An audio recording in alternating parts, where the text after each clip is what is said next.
everybody, and welcome to this edition of John's Rants. My name is John Giardinelli, and I am Association Counsel. What we're going to do today is kind of a quick overview of what happened at the CAR meetings and some other meetings, including NAR. And I don't know the exact dates, but check with the association. There'll be flyers that are going to be going out shortly. I'm going to be doing a brown bag. It's going to be at least 2 hours. I will be answering questions, and I'm going to cover everything we're going to talk about today in a little more depth. So let's get right to it. There's going to be some new laws that go into effect in January. One new law that will allow you to get your license even if you've had a drug conviction, obviously depending upon the conviction and the circumstances, but they're going to lower the bar relative to people that have drug convictions, and also allow some leeway in the experience level. There'll be, and I'll go over these laws in a little bit more detail. There's going to be a new landlord tenant law regarding screening of prospective tenants. It's going to be a lot more cumbersome. Nothing in a landlord tenant law in California right now is easy. There's also going to be an expansion of a current law. Right now, if a person is a victim of domestic violence, they can get out of the contract, the lease agreement, and that law is going to be expanded, and I'll go over that with you in some detail, but none of this takes place until January of 2023. And then additionally, for those of you that have complicated tenant in common transactions, there's going to be an expansion of the rights of tenants in common to file an action for partition to force the sale of property held by tenants in common. Another issue that keeps cropping up that I want to warn you about is the ADA. There's a gentleman that has been writing letters to hundreds and hundreds of businesses claiming that they are in violation of the website accessibility rules, and he's demanding money. If you get a letter like that, the gentleman's name is Wong. If you get a letter like that, please contact the association and or your attorney immediately, because we've been dealing with Mr. Wong on a fairly regular basis. Additionally, CAR has a quick guide on website accessibility. You might want to take a look at that. There's been some controversy over the companies that they recommend, but the rest of the content, the substance of the content of the quick guide is excellent. And then you can decide for yourself if you need to hire a company. There are going to be a bunch of new forms come December, and I'm going to start going over those with you at the brown bag. There are at least 9, possibly 10, depending upon some things that take place over the next couple of weeks. New forms, and there are going to be 14 forms that currently exist that are going to be revised. So real quickly, the new forms are, there is a buyer representation and broker compensation agreement. What they have done is taken the old 3 agreements and consolidated them into one buyer representation agreement. There is a form called the buyer single agency addendum. There is going to be a buyer transactional advisory, which you can give to any buyer that you represent regarding issues of compensation and so forth.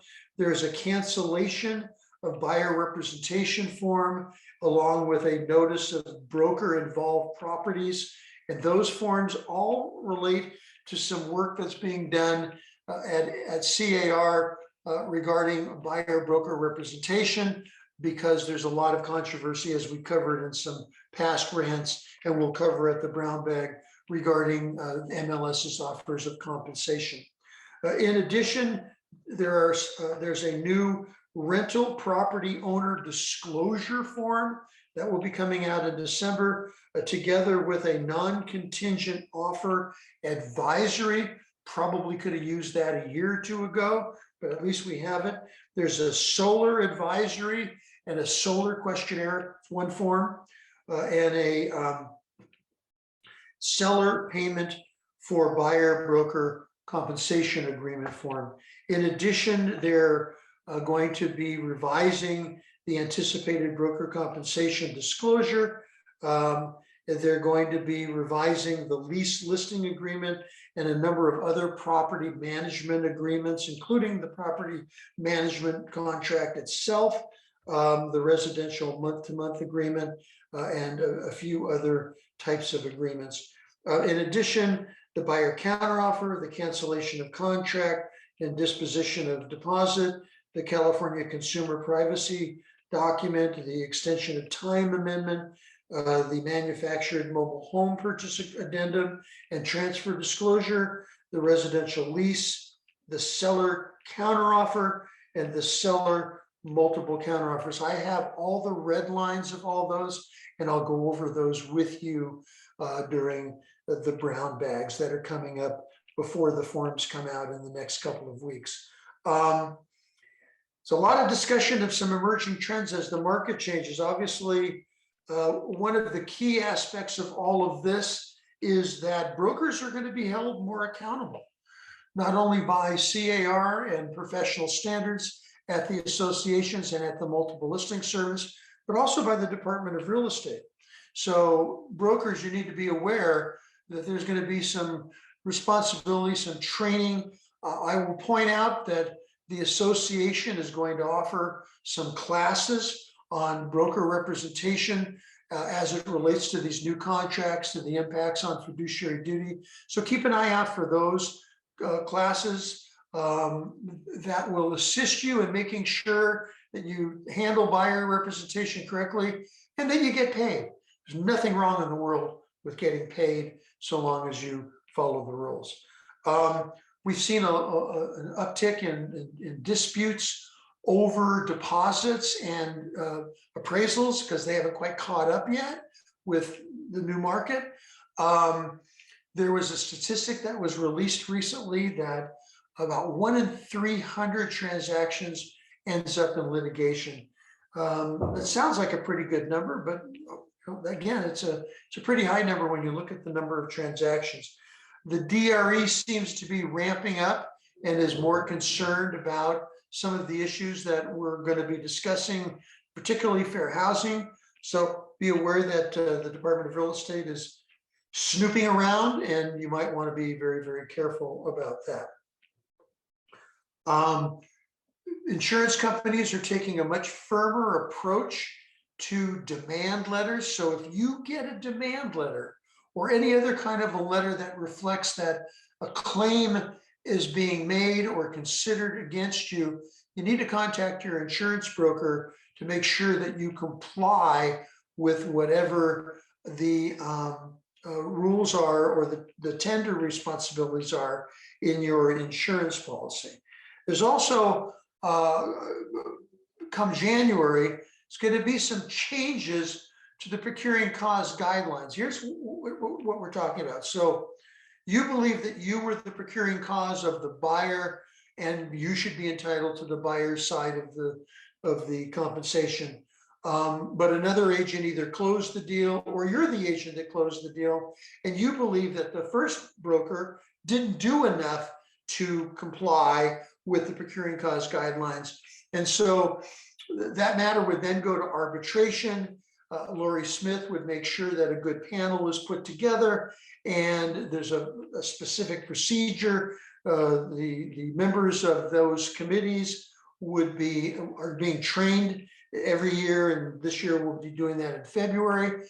And then a hearing will be held and someone will win the pot of gold.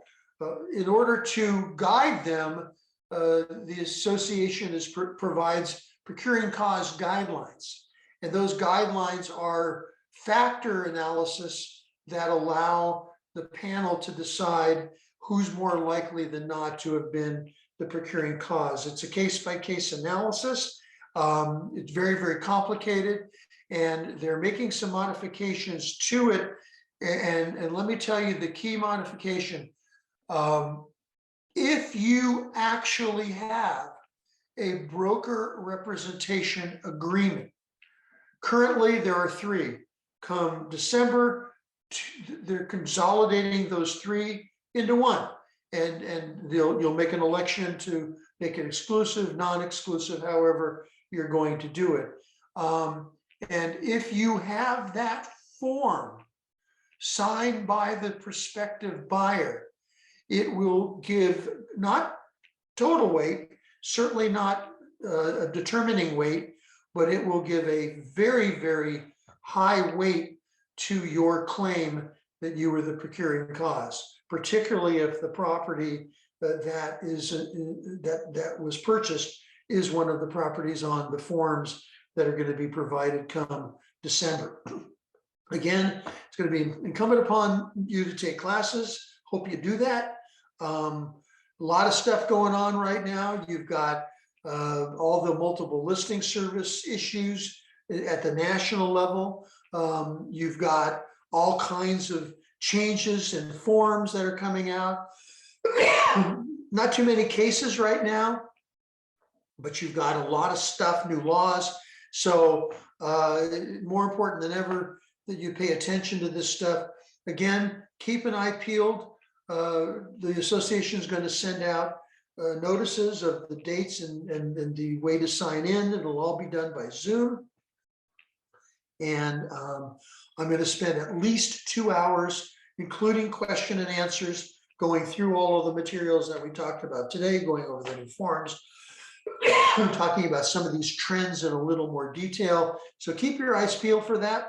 In the meantime, this is John Giardinelli, and this has been John's Rants for this month. And I look forward to speaking with you all at some time in the very near future. Thank you very much.